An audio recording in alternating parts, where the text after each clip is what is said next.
Kuwait நாட்டுக்கு மெடிக்கல்ங்கிறது already ப்ராப்ளம்ஸ்லாம் போயிட்டு இருக்கு. கிட்டத்தட்ட கடந்த ஒரு 3 வருடங்களா அந்த ப்ராப்ளம் போயிட்டே இருக்கு.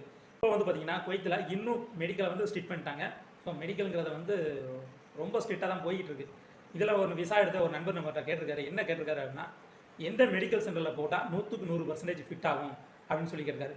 ஸோ நம்ம இந்தியாவிலேயே எந்த சென்டரில் போட்டால் 100க்கு 100% ஃபிட் ஆகும்னு கேட்டிங்கன்னா, அப்படி ஒரு சென்டர் கிடையவே கிடையாது. 100க்கு 100% எல்லாரையும் ஃபிட்டு கொடுத்தாங்கன்னா அந்த சென்டரை ஒரே வாரத்தில் இழுத்து மூடிட்டு போக வேண்டியதான். ஸோ அந்த அளவுக்கு தான் இருக்குது.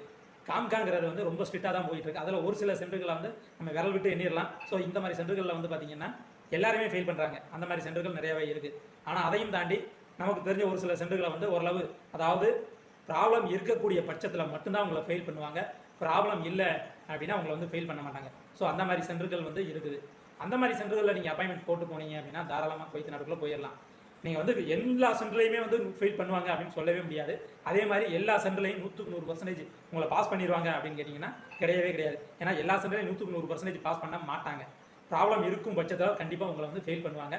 ஸோ அதனால நீங்கள் மெடிக்கல் போடுறதுக்கு முன்னாடி தெளிவாக யோசிச்சு தெரிஞ்சுக்கிட்டு போடுங்க.